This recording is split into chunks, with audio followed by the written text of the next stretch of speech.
So what's going on with our little Z28? I bought this a year and a half ago. It had 72,000 miles on it, and it had a bad lifter. It had a tick. The lifter wouldn't pump up. So we replaced the lifters. Everything was fine, but after we replaced the lifters, then it was rough starting a little bit, and it always ran rich. That has never gone away.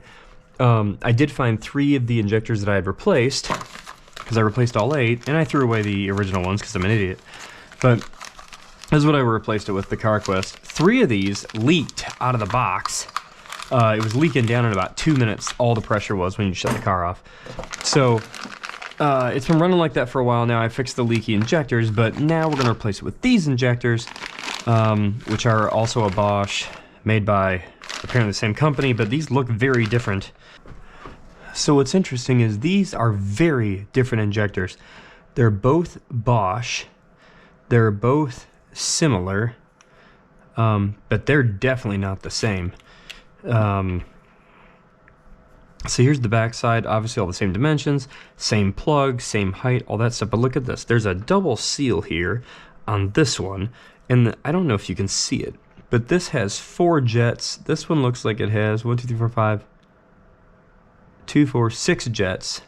So I don't know, but I'm gonna switch to this one. I don't remember how many little jets the other one had in it, but we're gonna try and find that out.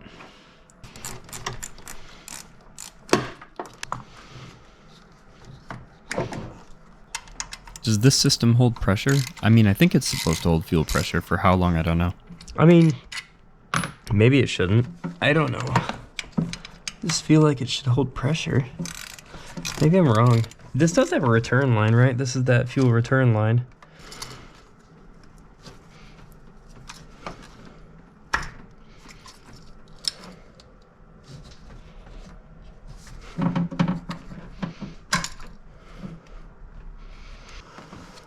So what I'm doing here is just trying to obviously get rid of all the gas from dripping out everywhere. I know it's not a big deal, but I don't know, I'm trying to do a good job. In retrospect, maybe I'm getting fibers in the engine. Who knows? That's probably not a good idea either, but I am definitely not a mechanic. I did relieve all the pressure before I started this job, so there's only a little bit. The injectors I'm pulling out, they look clean, which I would expect because this is the second set of injectors basically I've put on it. They were all injectors that are supposed to be the original equipment from one thing. But the problem is, none of them ran right. Some of them leaked, some of them didn't, but eventually the car, well, always the car would just never actually just start up perfectly. It would always hunt around and you could feel it kind of struggling to get cranked. So I'm just taking all these off and I'm going with these newer LS lifters. Apparently they're LS and they are 24 pounds. So this is me just trying to get them off here.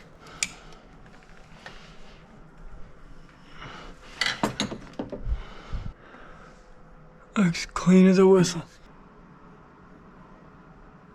Once again, it looks clean, so put another one away. I certainly expect it to be clean, but I guess this tells me there's nothing that's contaminating things. Obviously, anyway. Little trick I learned from someone on the internet, put some oil on these O-rings so that you can get them back in. When I put this intake manifold back on the first time I did it, I put this all together on the kitchen table. So, obviously, that's a little bit easier to do. Okay.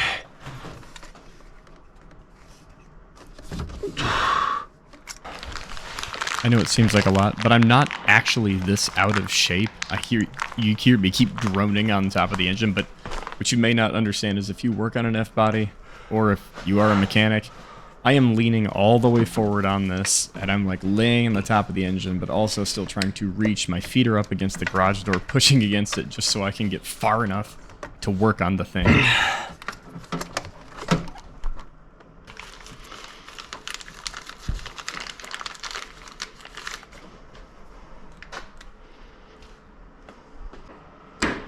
As any true professional does, there I am putting my little retainer rings on the injectors.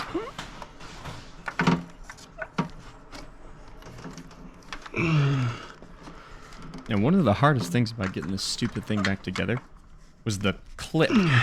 Not the front side of the clip, but the back side of the clip. Because in addition to trying to reach under the entire world to get all this stuff put on, at least the back ones, It's right there. it's so much more fun to get that piece on.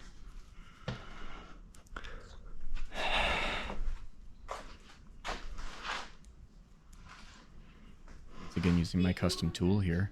So nice. The snapping sound is really nice, though. I'm not gonna lie. That was probably the best part of the night. Nah, I was actually probably hearing the snapping noise of these snapping into place. That was probably better.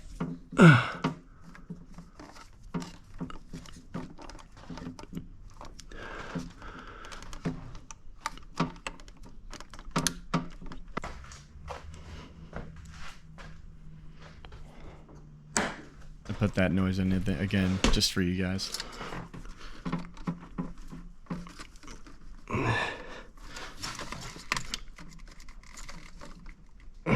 And then, of course, I don't know if you're supposed to do this, but I wiggled all the injectors about 80,000 different times to make sure they were as deep in there as I could get them. Make sure the fuel rail was back on there. 3. Here's one of the easier parts of the job. 3, 1. I can tell you this. You can blow the fuse by not putting those on. I've heard that several times in the internet, so one of the biggest reasons why you disconnect the battery here is that will blow a fuse for sure, is what I'm told. That little thing did not want to snap in. I don't show it, but I do eventually get that snap locked in. 4.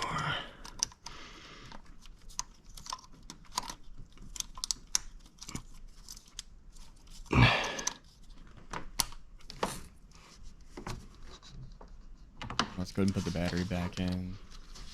Yes, I do the negative, obviously. Maybe somebody does the positive, I don't know. I do the negative so I can't arc anything. Yeah, why not, you know? Like, it's always good to have a fire extinguisher, let's be honest. We're playing with gas in my garage.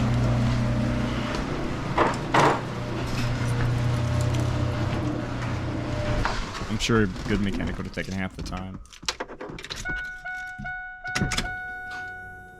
I also read to do this, which was the first time you put the fuel system back together, you know? Let it pump up, and then go check for leaks. I was gonna do that anyway, but it did help to have somebody tell me to, you know, let the pump it up a few times. I looked over this for a long time. I'm a little nervous about working with gas.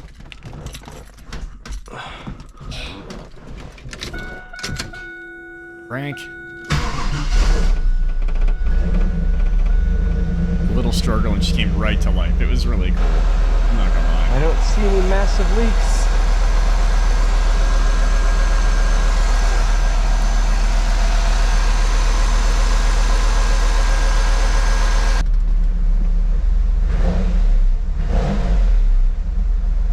This car has never run this good, I swear.